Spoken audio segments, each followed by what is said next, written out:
ولقد اتخذت قرارا أريدكم جميعا أن تساعدوني عليه.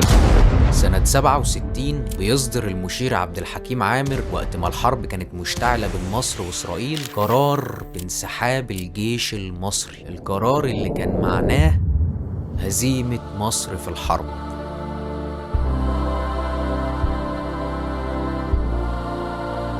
وكان نتيجة ده مش بس احتلال إسرائيل لسيناء، وإنما كمان انهيار مصر عسكريا واقتصاديا. وهنا ما كانش بإيد عبد الناصر غير التنحي عن الحكم. لقد قررت أن أتنحى تماما ونهائيا عن أي منصب رسمي. بعد الهزيمة دي بيعيش المصريين فترة من أسوأ الفترات في تاريخهم، لأن الأثر اللي تركته الهزيمة فيهم كان صعب ومدمر. لذلك لما الحرب بتقوم في 73 وبتنتصر مصر على إسرائيل وترجع سيناء، بيكون شغل الكتاب والمؤرخين والمخرجين الشاغل هو معرفة أسباب الهزيمة في 67، خصوصا وإن القوة العسكرية في 67 كانت أكبر من القوة العسكرية في 73. فبيطلع بقى كتب ومذكرات ولقاءات وحوارات وأفلام تتكلم على كل ده. واحد من أهم الأفلام دي هو فيلم إسماعيلية رايح جاي، واللي هيكون بطله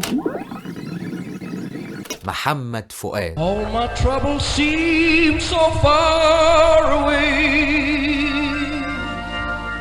Now it looks as though they need to stay.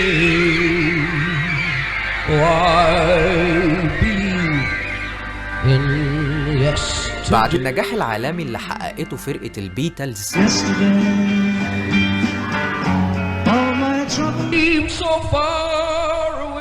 بيبدأ يتصدر نموذج الفرقة ده للعالم، لأن قبل البيتلز كان نجم الفرقة الأوحد هو المطرب، لكن بعد البيتلز بقى كل عضو في الفرقة نجم، المطرب، العازف، الكاتب، وحتى مدير الأعمال، كلهم نجوم متساويين في الشهرة والزخم الإعلامي. ولذلك بينتشر النموذج ده في العالم كله، وبتظهر فرق زي ذا دورز في أمريكا، ليد زيبلين في إنجلترا اللي بدأت الموجة الجديدة بعد البيتلز، كان في ألمانيا، تراينجل في فرنسا، فود برينتس في إيطاليا، حتى اليابان طلع فيها فرق زي ذا تايجرز وسبايدرز. ورغم ان الفرق دي خرجت كلها من تجربة البيتلز، إلا إنها كانت تجارب مستقلة عن البيتلز تماما، لأن كل تجربة كانت بتعبر عن هويتها وثقافتها الخاصة.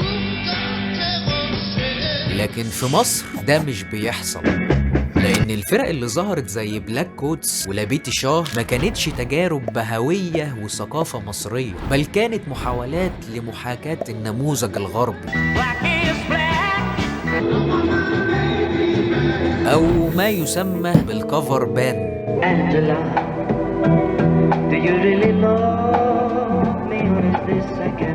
لكن في السبعينات الوضع بيتغير لما بينفصل هاني شنودة وعزت أبو عوف عن فرقة لابيتي شاه. هاني شنودة بيروح يكون فرقة ويسميها المصريين،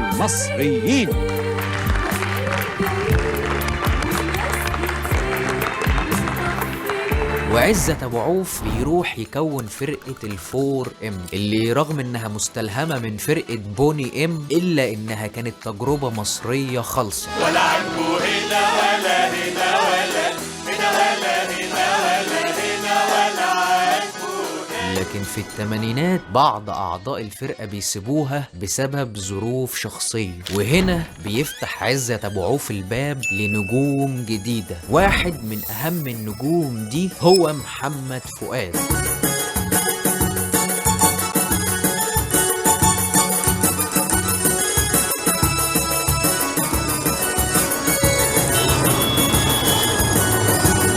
سنة 82 بعد حفلة للفور ام في نادي الشمس، بيقابلهم محمد فؤاد وهم خارجين، المشهد اللي هيتجسد في فيلم اسماعيلية رايح جاي بعد 15 سنة. ونتيجة للقاء ده هينضم محمد فؤاد للفرقة ويعمل معاهم أغاني زي متغربين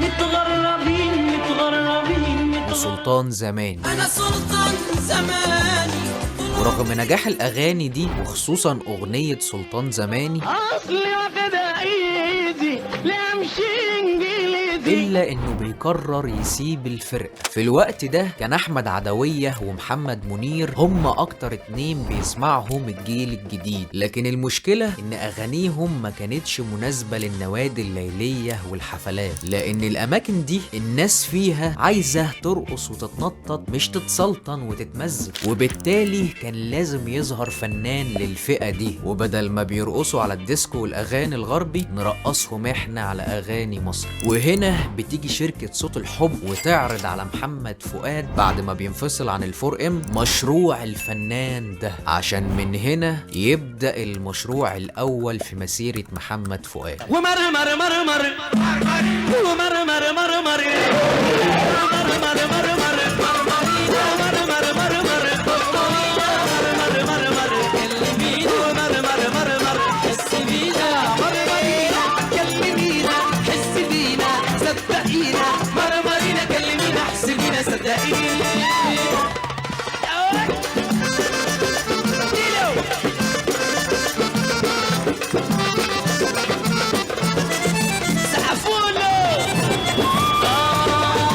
مع منتصف الثمانينات كانت الثورة اللي بدأت شرارتها في السبعينات مع هاني شنودة وعزت أبو عوف وحتى فرق زي الجيتس هي المسيطرة على الساحة، وبيصبح الروك والجاز والديسكو هي موسيقى العصر. أبوها راضي وأنا راضي، لو ناداك الشوق مرة هغير طريقة حياتي.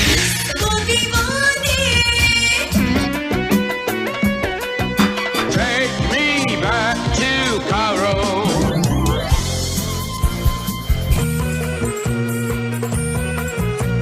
لذلك نجح مشروع محمد منير مع فرقة يحيى خليل، لأنه كان جزء من التطور والثورة الموسيقية دي، وبالتالي ده خلى فنانين كتير زي محمد فؤاد عايزين يعملوا مشاريع موسيقية عصرية. وبرغم انه كان ممكن يعمل ده مع الفور ام، لأن الفور ام كانت أحد أقطاب الثورة دي، إلا انه بيسيبهم بعد كام أغنية، والسبب ان ده مشروع عزت أبو عوف مش مشروع محمد فؤاد. وهنا بيجي دور شركة صوت الحب اللي بتعمل مشروع محمد فؤاد، المغني العصري اللي الشباب بترقص على اغانيه في الجامعات والحفلات والنوادي. وبالفعل بألبومات زي في السكة وهاود وياني وخفة دمه اللي كان فيهم اغاني زي يلا بينا يلا يلا بينا يلا يلا يلا يلا، هاود هتروح من قلبي فين؟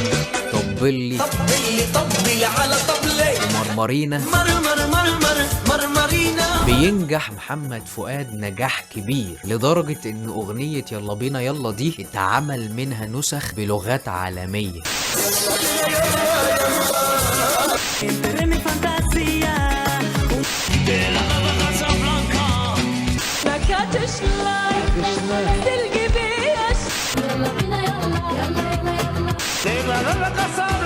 في الوقت ده كان في موجة جديدة من الأغاني اللي هيكون حميد الشاعري هو الأب الروحي ليها، بدأت تحقق انتشار واسع خصوصا بعد أغنية لولاك.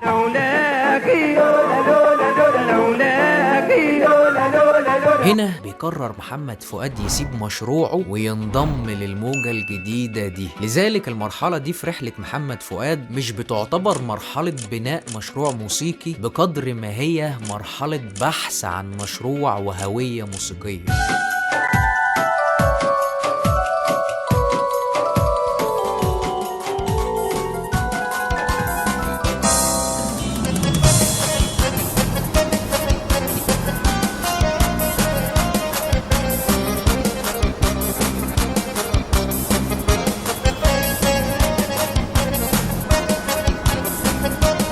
مع نهاية الثمانينات بتبدأ تتلاشى موسيقى الثمانينات لصالح صعود موسيقى الجيل الجديد، وبيستبدل الروك والجاز والديسكو بالمقسوم والموسيقى الفلكلورية اللي يعتبر حميد الشاعري هو أول مؤسسيها. كان أول واحد عمله حميد الشاعري بصراحة عشان يقول فضل، يعني اللي عمله في العالم مش في مصر بس. وهنا بيظهر ذكاء محمد فؤاد في اختياره لمواكبة الموجة الجديدة، وده بدأوا بدري في أغنية ويلاه قبل ما الموجة تنتشر أصلا. لكن مع انتشارها هيعتمد محمد فؤاد موسيقى الجيل الجديد في ألبوماته الجاي، ولكن مش مع حميد الشاعري بل مع منافسه طارق مدكور، وده هنلاقيه في أغاني زي اسألي واسألي من قلبك إياكي قلبي في يوم تبعي قلنا له هو اللي بدك قرب تعالى قرب تعالى وقرب شوف يلي تعرفي تعرفي وعم دهب. عمي دهب بيع حكايات كان الأغاني دي مش بس بتنجح رغم إنها كانت بتنافس أغاني عمرو دياب ومصطفى قمر وإيهاب توفيق وعلاء عبد الخالق، ولكنها كمان بتخلي في طلب سينمائي على محمد فؤاد. وهنا بتبدأ رحلته مع السينما بأفلام زي والقلب وما يعشق وأمريكا شيكابيل. يعني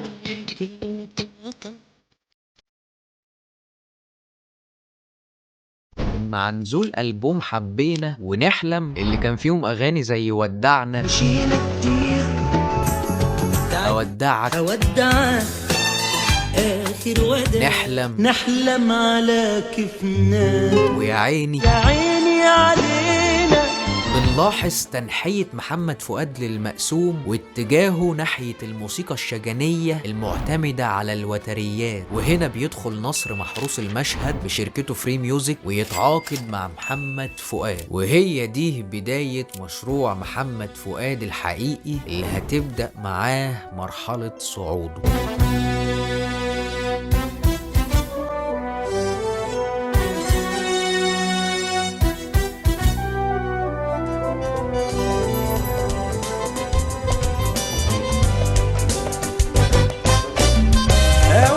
يا دنيا معاكي بعيش وساعات ما بفهمكيش وانتي ولا فهماني، اوقات بحس ان انا مجروح عايش حلاوة روح ودمعتي محوطاني، صابر عاللي بيجرالي وانتي لا ليك يا عزيز ولا غالي. بتبدأ مرحلة صعود محمد فؤاد بألبوم حيران اللي كان فيه أغاني زي أوقات يا دنيا أوقات يا دنيا معاكي بعيش حيران كده ليه وفاكرك يا نسيني. فاكرك يا ناسيني. الألبوم ده مش بس بيقدم فؤاد بشكل جديد ومختلف، لكنه كمان بيخليه المطرب الأول في مصر، وده بيتكلل بفيلمه إسماعيلية رايح جاي، الفيلم اللي هيبدأ معاه صعود محمد هنيدي وجيل جديد من الممثلين، واللي بنجاحه هيستثمر محمد فؤاد أغانيه في ألبومه الجديد كمننا اللي كان فيه أغاني زي الله عليك الله عليك كمننا ولا يفتح بحلم ويحلالي. أحلم ويحلالي. وبنجاح الألبوم ده بيتلاشى نجوم زي إيهاب توفيق ومصطفى قمر اللي هيرجعوا ينافسوا بقوة تاني في الألفينات، وبتنحصر المنافسة ما بين عمرو دياب ومحمد فؤاد. عمرو دياب هيمثل صورة المطرب العصري اللي بيغني للشباب الجامعي المهتم بالموضة والحداثة خصوصا بعد ألبوم نور العين، ومحمد فؤاد هيمثل صورة المطرب ابن البلد اللي بيغني للناس الشعبية البسيط، ودي هي الصورة اللي بسببها هيتربع محمد فؤاد على العرش لسنين جاية.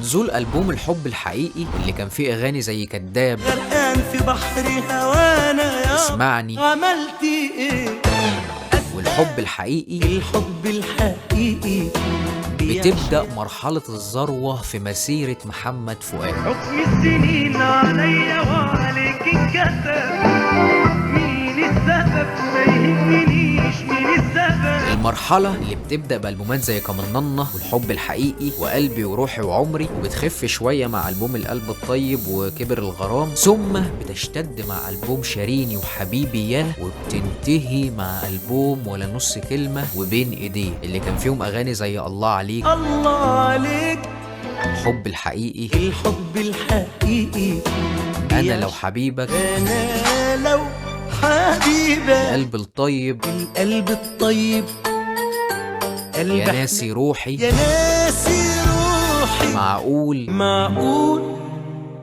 لا مش معقول، غصب عني، غصب عني غصب عنك، قلبي اللي حبك وضمك ودفيكي دول، حمل جرح، انا ما بقتش حمل جرح، حبيبي يا حبيبي يا حلم طمني، طمني عليك، خدني الحنين، خدني الحنين بعد السنين، ساعات بشتاق، ساعات بشتاق ليوم عشت. لكن مرحلة الذروة الموسيقية دي بيتزامن معاها مرحلة الهبوط السينمائي اللي بتمثلها أفلام زي هو في إيه وغاوي حب، وهو ده السبب اللي هتبدأ معاه نهاية محمد فؤاد.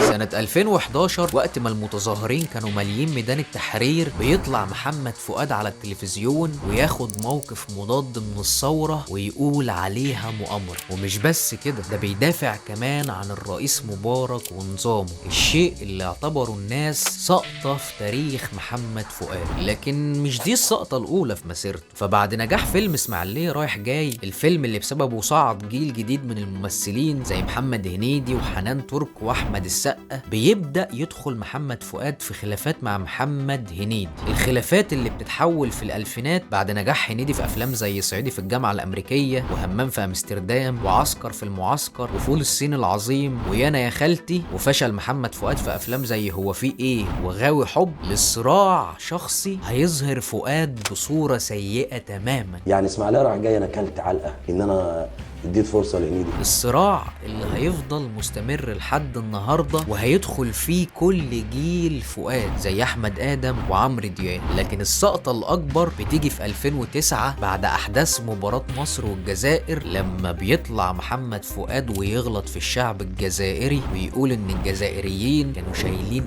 اسلحه ناريه بعربياتهم وبالسنج وبالاسلحه اللي طالعين بيها دي. الكلام اللي كان ممكن يقوم حرب بين البلدين لولا ان التحقيقات كشفت انه ما حصلش. وبالتالي السقطات دي كلها، خصوصا موقفه من الثوره، حطم صوره ابن البلد اللي قعد فؤاد يبني فيها سنين وخسروا شعبيته تماما. وبيفضل السقوط ده مستمر مش بس في قراراته ومواقفه اللي بعد كده، انما كمان في اختياراته الفنيه سواء موسيقيا او سينمائيا. في السكه شفت اتنين ماشيين مع بعضهم، ما تقولش رايحين فين، سيبهم مع بعضهم. في السكة شفت اتنين ماشيين مع بعضهم، ما تقولش رايحين فين، سيبهم مع بعضهم. يسلموني سلموا ما سلموا ما سلموا، يسلموني سلموا ما سلموا، يسلموني سلموا ما سلموا ما سلموا.